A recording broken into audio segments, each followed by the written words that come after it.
Hello मेरे प्यारे दोस्तों। उम्मीद है आप सभी अच्छे और स्वस्थ होंगे। आप सब कैसे हो? तो फिल्म की शुरुआत में हमें सैटर्न से मिलवाया जाता है। आज वो बहुत ज्यादा खुश थी क्योंकि उसके मॉम डैड उसे स्कूल से पिक करने आए थे और ये लोग आज का सारा टाइम एक साथ स्पेंड करने वाले थे। हाथ में आइसक्रीम लिए सैटर्न बहुत ही खुशी से कार की तरफ बढ़ रही थी। तभी साइड से आने वाला एक तेज रफ्तार ट्रक उसके मॉम और डैड की कार को हिट करके चला जाता है। उसकी सारी खुशियाँ उसकी आंखों के सामने एकदम से बिखर जाती हैं। अब अगला सीन हॉस्पिटल का दिखाया जाता है जहाँ सैटर्न की ग्रैंडमा आई है। इन्हें पता चला है कि सैटर्न के मॉम और डैड दोनों की ही डेथ हो चुकी है। इस दुख से सैटर्न को तो होश ही नहीं रहता। यहाँ के लीगल प्रोसीजर्स के लिए ग्रैंडमा अपनी दूसरी बेटी यानी सैटर्न की आंटी को बुलाती है, जिसके बाद उनका फ्यूनरल रखा जाता है। अब फ्यूनरल पर सबने सैटर्न के बारे में बात की, जो अभी टीनेजर थी और अपने मॉम और डैड के बगैर नहीं रह सकती थी। फैमिली में काफी सारे लोग होने के बावजूद भी कोई भी सैटर्न की जिम्मेदारी लेने को तैयार नहीं होता, यहाँ तक कि उसकी ग्रैंडमा भी नहीं। ये देखते हुए मटियो को बहुत बुरा लगता है। वो जिसे अपनी बहन से बिल्कुल प्यार नहीं था, वो उसकी बेटी यानी सैटर्न की जिम्मेदारी लेने का फैसला करती है और सैटर्न से कहती है, वैसे तो मैंने हमेशा तुम्हारी मॉम से नफरत की है, लेकिन फिर भी अगर तुम चाहो तो मेरे साथ रह सकती हो। ये सुनते ही सैटर्न की आंखों में आंसू आ गए और उसने मटियो के साथ ही रहने का फैसला किया क्योंकि वो अकेली थी जिसने सैटर्न के बारे में सोचा था। फ्यूनरल के बाद सैटर्न अपना थोड़ा बहुत सामान लेकर मटियो के साथ मटियो के घर आ गई। मटियो ने घर खोलते ही सैटर्न को 5 मिनट तक बाहर इंतजार करवाया और फिर घर के अंदर लेकर गई। मटियो के घर में इतना ज्यादा सामान था कि पाँव रखने की जगह नहीं थी। कुछ भी ऑर्गेनाइज नहीं था यहाँ पर। मटियो सैटर्न को वॉशरूम, फ्रिज और उसकी रहने की जगह दिखाती है और खुद काम करने में लग जाती है। उसने अपने फ्रेंड को कॉल की थी जो दरअसल उसकी बॉस भी थी। उसने अपने फ्रेंड को बताया कि मैंने अपनी बहन की बेटी को अडॉप्ट कर लिया है। ये सुनकर वो भी बहुत ज्यादा शॉक हुई क्योंकि मटियो की ऐसी पर्सनालिटी नहीं थी कि वो कोई जिम्मेदारी ले। उसके फ्रेंड को तो याद पड़ता था कि जब 3 दिन के लिए उसने अपनी कैट उसके पास रखवाने को कहा था, तब भी मटियो ने मना कर दिया था। खैर अब पॉइंट ये था कि उसे सैटर्न को लीगली अडॉप्ट करना था। उसकी बॉस उसे मशवरा देती है कि तुम अपने पुराने फ्रेंड सिंगू से रब्ता करो, वो लॉयर है और उसे सारे प्रोसीजर का पता होगा। खैर अब अगला दिन हो जाता है और हम देखते हैं कि मटियो सुबह के वक्त सोती रह गई। सैटर्न को स्कूल जाना था, वो खुद उठकर तैयार हुई, उसने नाश्ता बनाया और फिर मटियो को बताकर वो स्कूल चली गई। स्कूल जाने पर उसे उसकी बेस्ट फ्रेंड मिली जो उसके पुराने घर के पास रहती थी। वो उससे उसके मॉम डैड के मरने पर अफसोस करती है, लेकिन सैटर्न को ये हमदर्दियाँ नहीं चाहिए थी। उसका ये रिएक्शन देखकर उसकी दोस्त डर गई और उसने बताया, आई एम सॉरी, लेकिन तुम काफी दिन से नहीं आ रही थी तो मुझे तुम्हारी मजबूरी टीचर को भी बतानी पड़ी। इतने में ही उनके पास टीचर भी आ गई। सैटर्न को देखकर वो भी उससे हमदर्दी करने लगी और उन्होंने बताया कि मैंने सब बच्चों को तुम्हारे बारे में बता दिया है कि तुम्हारे साथ बहुत बुरा हुआ है, इसीलिए कोई भी बच्चा तुम्हें तंग नहीं करेगा और पिछला सिलेबस कवर करने में तुम्हारी हेल्प भी करेगा। टीचर की ये बातें सुनकर सैटर्न और ज्यादा टूट गई। उसने टीचर से कहा, सिर्फ चंद महीने रह गए थे स्कूल के मेरे, मैं चाहती थी कि कम से कम मेरी स्कूल लाइफ नॉर्मल गुजरे और आपने वो भी सब खराब कर दिया। ये कहकर वो वहाँ से चली जाती है और रास्ते में जब उसे उसकी दोस्त दिखाई देती है, वो उसको भी कहती है, आई हेट यू। वो इस टाइम बहुत ज्यादा टूटी हुई थी, दुखी थी। वो अपने मॉम डैड के घर चली गई और दरवाजा नॉक करने लगी। काफी देर तक जब किसी ने दरवाजा नहीं खोला तो पीछे से उसकी नेबर ने उसे देखकर बुलाया। सैटर्न को लगा जैसे उसकी मॉम है। उसने पीछे मुड़कर देखा, ये उसकी नेबर थी और तब सैटर्न को होश आया और याद आया कि उसकी मॉम तो मर चुकी है। कौन ही ये अब दरवाजा खोलेगा। वो दुखी अब इधर उधर शहर में घूमने लगी, जबकि दूसरी तरफ हमें दिखाया गया कि मटियो सिंगो से मिल रही है सैटर्न को लीगली अडॉप्ट करने के लिए। सिंगो जो उसका बॉयफ्रेंड भी था, वो बहुत ज्यादा हैरान था मटियो के इस चेंज से। इन दोनों का ब्रेकअप भी इसीलिए हुआ था क्योंकि मटियो शादी और बच्चों की जिम्मेदारी नहीं लेना चाहती थी। वो उससे पूछता है, तुम में इतना बड़ा चेंज कैसे? मटियो बस इतना ही कह पाती है, क्या सैटर्न को देखकर मेरा दिल पिघल गया। यहाँ पर सिंगो मटियो को मशवरा भी देता है कि अभी तक तुमने लीगली सैटर्न को अडॉप्ट नहीं किया। अगर अभी भी तुम अपने फैसले पे रिग्रेट करो तो तुम बदल सकते हो। लेकिन मटियो ने अपना फैसला कर लिया था, उसे सैटर्न को लीगली अडॉप्ट करना था। मटियो अब इस मीटिंग को जल्दी जल्दी खत्म करती है और घर आती है क्योंकि उसे लग रहा था कि सैटर्न के स्कूल से आने का वक्त हो गया होगा। लेकिन काफी देर अपने घर के बाहर वेट करने के बाद भी सैटर्न जब स्कूल से नहीं आई तो उसका दिल घबराने लगा था। अभी इससे पहले कि वो उसे ढूंढने निकल जाती, सैटर्न भी शाम के वक्त घर वापस वापस आ जाती है। मटियो ने बहुत प्यार से उससे पूछा, तुम इतनी लेट कैसे हो गई? सैटर्न नहीं बताना चाहती थी आज उसके साथ जो कुछ भी हुआ। बातों को घुमाते हुए सैटर्न ने उससे कहा, मैं बस आपके घर का रास्ता भूल गई थी। तब मटियो ने कहा, अच्छा ठीक है, अगले बार कभी इस तरह लेट हो रही हो या मुश्किल में हो तो मुझे कॉल कर लेना, मैं परेशान हो रही थी। रात होने पर सैटर्न अपने सुबह वाले बिहेवियर से काफी ज्यादा दुखी थी, इसीलिए उसने अपनी फ्रेंड को कॉल करके सॉरी भी कह दिया। थोड़े दिन लाइफ यूं ही गुजरती रही और फिर मटियो सैटर्न को उसके पुराने घर लेकर आई। वो चाहती थी कि सैटर्न यहाँ से अपना सारा जरूरी सामान कलेक्ट कर ले ताकि वो परमानेंट मटियो के घर शिफ्ट हो सके। चीजें पैक करते हुए इनकी नजर पिकल पे जाती है। सैटर्न मटियो को बताती है, पहले मुझे पिकल बिल्कुल भी पसंद नहीं थे, लेकिन मेरी मॉम ने जब ये पिकल बनाया तब के बाद से मुझे पिकल पसंद आने लगे। मटियो ने बताया कि उसे भी पिकल्स बिल्कुल पसंद नहीं थे। तब सैटर्न ने कहा, आप प्लीज इसे एक मरतबा ट्राई तो करें। सैटर्न के कहने पर जब मटियो ने इसे टेस्ट किया तो वाकई मटियो को भी अब पिकल पसंद आने लगे थे। इसके बाद सैटर्न ने मटियो से पूछा, आप मेरी मॉम से क्यों प्यार नहीं करती थी? वो क्या वजह थी कि आप उनसे नफरत करती थी? हो सकता है मुझे बताने के बाद आपकी नफरत कम होने लगे। सैटर्न की बात के जवाब में मटियो ने कहा, तुम्हारी मॉम से मेरी नफरत कभी कम नहीं हो सकती, और जब उनके जीते जी मेरे दिमाग के ख्यालात नहीं बदले तो अब क्या बदलेंगे? सैटर्न बोली, देखिए हर काम ट्राई करने से होता है।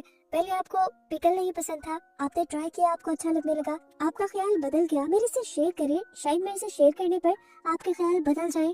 मटियो ने उसे समझाने के लिए उसके हाथ पकड़े और बोली, देखो अचार और जिंदगी में बहुत फर्क है। जैसे तुम्हारी फीकी जिंदगी देखने और सुनने के बाद मैं तुम्हारी तरह फील नहीं कर सकती, इसी तरह तुम भी मेरे अंदर की नफरत को नहीं जान सकती। खैर अब ये लोग वापस घर आ जाते हैं। अगली सुबह सैटर्न की छुट्टी थी। छुट्टी के दिन सैटर्न ने घर की साफ सफाई करना शुरू कर दी और जब मटियो जागी तो ये देखकर हैरान थी कि अब उसके घर में बहुत सारी स्पेस थी चलने फिरने के लिए और चीजें काफी ऑर्गेनाइज थी। सैटर्न ने उससे कहा, आप टेंशन न ले, ये सारा काम अब से मैं संभाल लिया करूंगी। लेकिन ये सुनकर मटियो को बुरा लगा कि वो अपनी जिम्मेदारियां सैटर्न में डाल रही थी।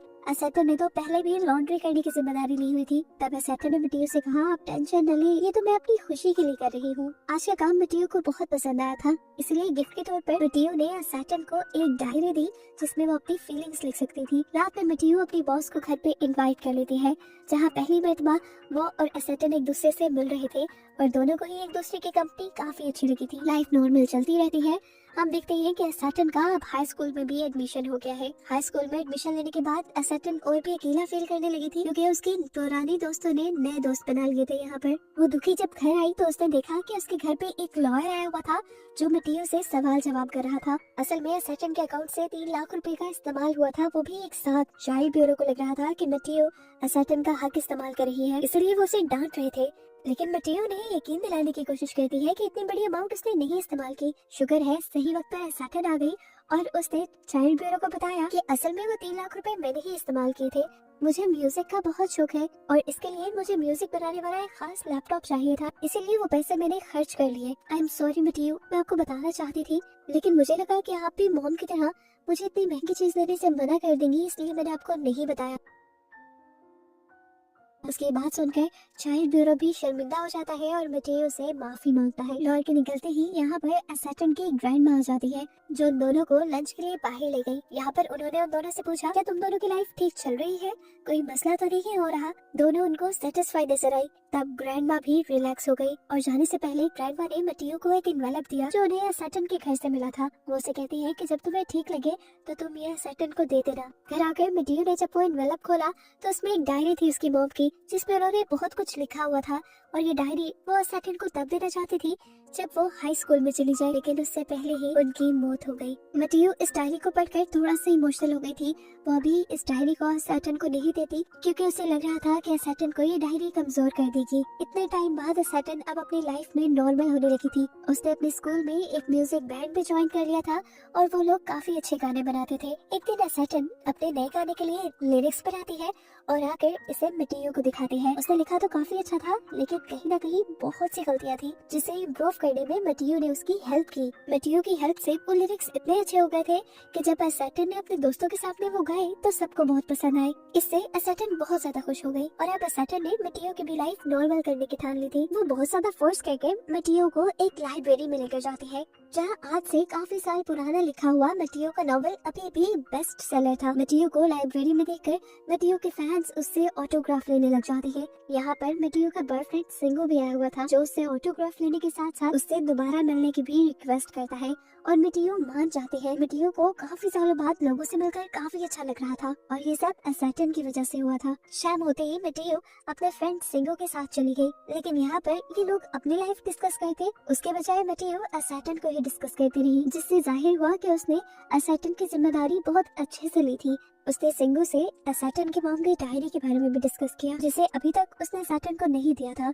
सिंगो ने उसे मशवरा दिया कि तुम उस डायरी को सही वक्त पर असैटन को दे दो। यहाँ अब सीन्स अगले दिन पर शिफ्ट होते हैं, जहाँ हम देखते हैं कि असैटन के स्कूल में असैटन के लिखे हुए लिरिक्स को सबने बहुत पसंद किया। यहाँ तक के नोटिस बोर्ड पर भी उसके लिरिक्स को लगा दिया गया। सबने वो पढ़ा और सब बहुत ज्यादा खुश हुए, लेकिन असैटन उस तरह ज्यादा खुश नहीं थी। वो कुछ बहुत अच्छा लिखना चाहती थी, जैसे मटियो ने वो नॉवल लिखा था। वो घर आई तो उसने देखा कि आज मटियो से मिलने के लिए सिंगो आया हुआ था। वो इन दोनों को देखकर बहुत खुश हुई और उसने दोनों के पास जाकर पूछा, क्या आप दोनों दोबारा एक साथ हो गए हैं? इस बात को टालने के लिए सिंगो उल्टा उसी सवाल करने लगा, क्या तुमने तुम्हारी मॉम की दी हुई डायरी पढ़ ली? और ये सुनकर असैटन हैरान हो जाती है। वो उससे पूछती है कौन सी डायरी, और यहाँ हमें पता चलता है कि मटियो ने अभी तक असैटन को वो डायरी नहीं दी थी। अब क्योंकि बात खुल ही चुकी थी तो मटियो ने असैटन को उसकी डायरी दे भी दी, जिसे लेकर वो बहुत ज्यादा इमोशनल हो गई। और इसी चीज को लेकर तो मटियो डर रही थी कि वो दोबारा इमोशनल ना हो जाए। इस टाइम पर असैटन ने मटियो से सवाल किया कि उस दिन आपने मुझे क्यों अपनाया था? तब मटियो बोली, मुझे नहीं पता, उस दिन तुम्हें कोई सामने से अपना नहीं रहा था तो मुझे लगा कि मुझे तुम्हें अपना लेना चाहिए। उसके इन अल्फाजों से असैटन और गुस्सा हो गई और उसने मटियो से कहा, यानी आपने मुझ पे तरस खाया था? आपके पास तो प्यार करने वाली अपनी मॉम और सिंगो भी है, लेकिन मेरे पास कोई नहीं। ये कहकर वो वहाँ से चली जाती है। अगली सुबह असैटन स्कूल भी नहीं गई, हालांकि सुबह उसका बोर्ड एग्जाम था। इतना इम्पोर्टेंट एग्जाम उसने मिस कर दिया था। इसके गुस्से के लिए टीचर ने मटियो को स्कूल बुला लिया और मटियो को उसकी इर्रेस्पॉन्सिबिलिटी के लिए खूब डांटा। लेकिन मटियो ने तो देखा था कि असैटन स्कूल गई थी, उसने स्कूल बंक कर लिया था। टेंशन में अब मटियो जाती है अपनी मॉम के घर, जहाँ उसे पता चलता है कि असैटन भी उससे कुछ देर पहले ही यहाँ आई थी। मटियो की मॉम ने उसे बताया कि असैटन बहुत ज्यादा उदास और डिप्रेस है, उसे बहुत ज्यादा ध्यान देने की जरूरत है। उसकी बात सुनकर मटियो से सवाल करती है, मॉम फिर बच्चों को पाला कैसे जाता है? ये सवाल मटियो की मॉम अपने ही ऊपर ले लेती है और उससे पूछती है, तुम्हें क्या लगता है, क्या मैंने तुम्हारी परवरिश सही नहीं की? और उनके ये सवाल करते ही हमें मटियो की पास्ट लाइफ दिखाई जाती है और हमें पता चलता है कि मटियो की मॉम तो एक वर्किंग वुमन थी। मटियो को असल में असैटन की मॉम ने यानी उसकी बहन ने पाला था। वो हर टाइम मटियो को डांटती रहती थी कि मटियो कोई काम नहीं करती, कुछ अच्छा नहीं करती, लोगों में एडजस्ट नहीं कर पाती। उनकी इन्हीं बातों की वजह से वो कभी असैटन के मॉम के साथ एडजस्ट नहीं हो पाई थी और यही वजह थी कि वो आज इंट्रोवर्ट थी। वो अपनी मॉम को ये भी बताती है कि असैटन की मॉम के मरने पे वो ज्यादा दुखी नहीं थी। दुख में अब वो भी यहाँ से उठकर चली गई। वो एक लेक के किनारे पे आई थी जहाँ वो बचपन से आया करती थी और यही हमें दिखाया गया कि असैटन भी इसी लेक के पास आई थी, क्योंकि इसी लेक पर उसकी मॉम उसे लेकर आती थी। उसे दूर खड़ी एक लेडी को देखा जो बिल्कुल उसकी मॉम जैसे लग रही थी। वो भागकर उस लेडी के पास गई तो देखा कि ये मटियो ही थी। मटियो को देखकर हैरानी से उसे पूछती है, आप यहाँ कैसे? तो मटियो उल्टा उससे सवाल कर देती है कि ये मुझे तुमसे पूछना चाहिए, तुम्हें इस टाइम स्कूल होना चाहिए, तुम यहाँ पर कैसे? असैटन यहाँ उसकी बात को गोल कर देती है और मटियो को बताती है कि उसने अपनी मॉम की वो डायरी नहीं पढ़ी क्योंकि उसे डर लग रहा है, उसमें पता नहीं क्या लिखा होगा। वो यहाँ मटियो को बताती है कि मैं अपनी मॉम को अच्छी तरह नहीं जानती, अभी तो मेरी वो एज आई ही नहीं थी कि जब मैं अपनी मॉम को अच्छी तरह जानूं, इसलिए मैं उनकी यादों के जरिए उनको जानने की कोशिश कर रही हूँ। मटियो ने कहा, अच्छा तो तुम क्या जान पाई अपनी मॉम के बारे में? असैटन ने कहा, वो बहुत ऑर्गेनाइज थी, हर चीज अपनी जगह पे रखती थी, उनका घर साफ रहता था, वो खाने भी बहुत अच्छे बनाती थी, वो अपनी वर्क लाइफ को और पर्सनल लाइफ को बैलेंस रखती थी। ये सुनकर मटियो ने कहा, हाँ इन बातों से तो लग रहा है कि तुम्हारी मॉम एक बहुत अच्छी लेडी थी, लेकिन मेरा उनके साथ एक्सपीरियंस कुछ ज्यादा बेहतर नहीं रहा। बचपन में वो मेरी हर चीज को क्रिटिसाइज करती थी, यहाँ तक कि उन्होंने मेरा लिखा हुआ ड्रामा भी मेरे से बगैर पूछे फाड़कर फेंक दिया। हालांकि मेरे मुताबिक मैंने वो बहुत अच्छा लिखा था। मैं पूरी जिंदगी इसी चीज के लिए उनसे नफरत करती रही, लेकिन अब तुम्हारे साथ रहकर मुझे रियलाइज हुआ कि वो मुझसे नफरत नहीं करती थी, मेरी फिक्र करती थी। अगर वो उस दिन मेरा वो ड्रामा ना फाड़ती तो शायद मुझे बेस्ट सेलिंग नॉवल लिखने की करेज न मिलती। आज जब तुम स्कूल नहीं गई तो मुझे भी बिल्कुल तुम्हारी वैसी ही फिक्र हुई जैसे तुम्हारी मॉम को मेरी हुआ करती थी। मैं जिस चीज को पूरी जिंदगी नफरत समझती रही, असल में वो मेरी केयर थी। ये सारी बातें करने के बाद आज मटियो के दिल से अपनी बहन के लिए सारी नफरत झड़ चुकी थी। इसीलिए अब मटियो और असैटन मिलकर असैटन की मॉम की ग्रेव पर जाते हैं वहाँ पे फूल रखते हैं और एसेटन अपने मॉम और डैड को याद करके बहुत रोती है और आज मिटियो भी उसे पूरी तरह सहारा देती है। वक्त गुजरता है और दिखाया जाता है कि मिटियो की वजह से एसेटन की लाइफ वापस नॉर्मल हो गई थी। जिस स्कूल बैंड में उसने हिस्सा लिया था उसकी वजह से वो काफी मशहूर भी होने लगी थी और अब तो उसने अपनी मॉम की डायरी भी पढ़ ली थी जिसमें उन्होंने लिखा था कि वो एसेटन को कामयाब होता देखना चाहती है और उसकी मॉम की ख्वाहिश के मुताबिक एसेटन वक्त से पहले ही कामयाब हो रही थी। उसकी सिंगिंग वीडियो देखकर मिटियो भी बहुत प्राउड फील करती है और यही सब दिखाती हुई ये कहानी यहाँ खत्म हो जाती है।